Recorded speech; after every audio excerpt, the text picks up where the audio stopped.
तुम गोटाए मुहूर्त पाखर छाड़ बचब मोपाई असंभव। तुमको एमती पागड़ी पर भल पाई बसीचे ना तुम रात कटुची ना दिन बीतुची। मोर मकुआल निशारे तुम्हें मत एमती पागल कर देइछो जे आखि खोलिले तमे आखि बंद कले भी तुमको पाई पाखरे मत एमती लगुची आकाशर जनटा मो हाथ पाहांतारे अछि। यहाँ हूँ तुम भरी पुआ मानकर मन कड़ा कथा एमती मीठा मीठा कथा कहीकि मन किणी नेबे तापर ठकीदे अधा रास्तार हाथ छाड़ी चली जाए। अरे नाई मैडम ये प्रथाटा तुम पर झील मान पाखे बेसी थाए कहीं ना ये सोसाइटी ना अधिकांश पुआ मैंने ही धोखा खाई था। तामाने तमें कह मुझे धोखाबाज। अरे से कथा मुझे केते कहली जे ता छड़ा झील मिला मान धोखा देवाटा कौ असंभव नुहे जे जीवन मु कितु अन्य झील मान नुहे जीवन मो जीवन रे तमें ही आरंभ तमें ही शेष। जीवनर मन मंदिर रे नुहे केवल 7 जन्म पाई तमें ही तमें जीवन ना। I love you Jeevan I love you. I love you Naina I love you.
भाई मु जानी नहीं जनक विषय न जानी अंध परी प्रेम करिया पकामी ना जन को मन देवा पूर्व प्रथम जानवा दरकार किए तार अभिजात्य परंपरा तार इनकम सोर्स कौन अच्छी अच्छा तुम ना जीवन महापात्र मो बड़ा भाई आपण को फैक्ट्री रे काम करंती सर ताले मो फैक्ट्री श्रमिक जगन महापात्र भाई अच्छा कौन करू आई मीन तो इनकम सोर्स का सिमिति किछि करेनी सर ताले मो भौन सहित मिलामशा करिया को साहस कलु कमिति अरे तो भाई वो फैक्ट्री जड़े सामान्य वर्कर चाकर होई मालिकाने सहित प्रेम करिया को साहस कलु कमिति अरे दांड द्वार तर बारंडा होई तकिया हवा को चेष्टा कलु कमिति अब भाई मो माने मो ताको भलो पाए ओ तू पतार पतार यार कोन अछि दिन को दिमुडा खाया को जाई परिबो भलो करी खंडे पिंधिबा को देवार अकात जियार देखंतु सर मु नेना को बहुत खुशी रे रखी केमिति खुशी रखिबा दिन को केते टका रोजगार करिय तमे तमर मासिक रोजगार जतिकी मो भौनीर दिन को खर्च सतिकी पारिबो पारिबो तो नेना ऊपर मोर भरोसा अछि सर मो सीमित रोजगार सह से मो सहित ताल मिलाई चली परिबो नहीं नहीं एमिति केमिति हबो किछि नहले नहीं मो पाके कॉस्मेटिक आनी मन नहीं हाँ मोर कॉस्मेटिक खर्च मासक होची 18,000 ରୁ 20,000 तुम गोटे काम कर मासको 30,000 कि 40,000 गोटे काम कला तुम कि गोटे काम कर तापर भाई को राजी करी मु तुमको मैरेज करी आ जदि 20 ରୁ 30,000 इनकम न करि पारे ताहले तमे कोन मते भूली जीव बोली तो जीवनी केवल भाभी ने भी तमे मो जीवन रे नथिल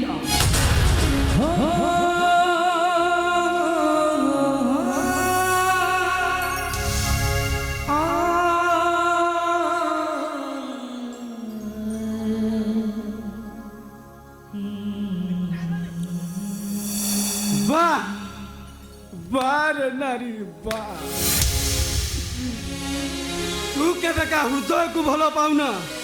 अरे भलो पाऊ ता पॉकेट रो ओजन को तो पाई प्रेम रो मूल्य होची गोटे फाका आवाज आ तो परी झियो मानक पाई आजिकाली रो प्रेमटा होची गोटे टाइम पास अलो तू नारी नुहे तू होची गोटे चलन ना तू प्रेमिका नुहे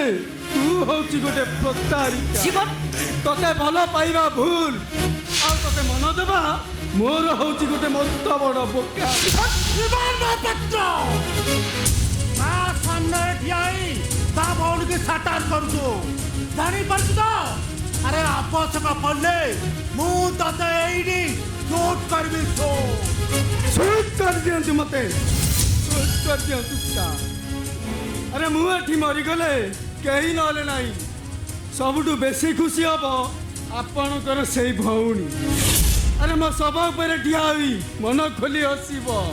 मारी दियंतु मते मारी दियंतु साथ जा जा तते मु दयारे छाड़ी दे मु भी आपणक भौणी केटू दयारे छाड़ी दउछि आले मुई चटाई जाती नले से जिमिति मो हृदय सह खेली मो मन को भांगी ना मु ताकू एठी आपणक सामना रे बलात्कार करतांती बलात्कार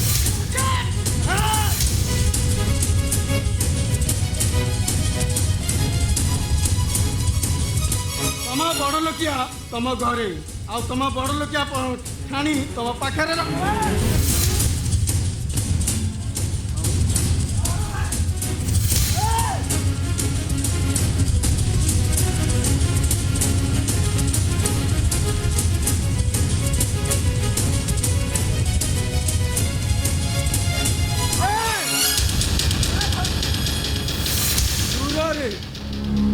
अब दूर ठिया कथबार्ता कर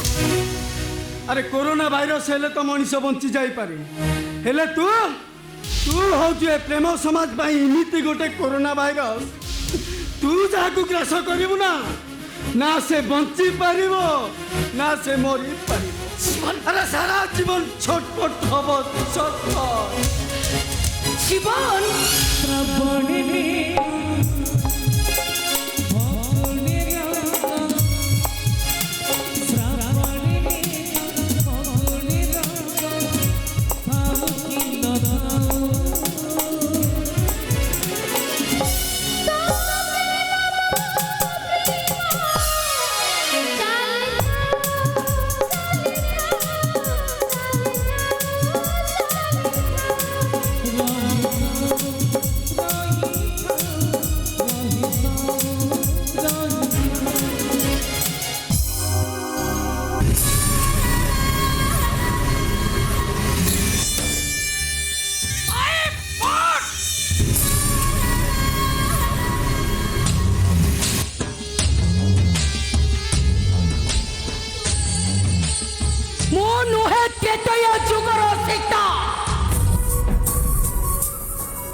द्वापर जुगर गीता मो हूँ ए कली जुगर नैन सी मो मन नेला मो तापाई सुना फुला मन उना हेले थरे बाघुणी छाची मो चौके घाटरे आउ खेल करे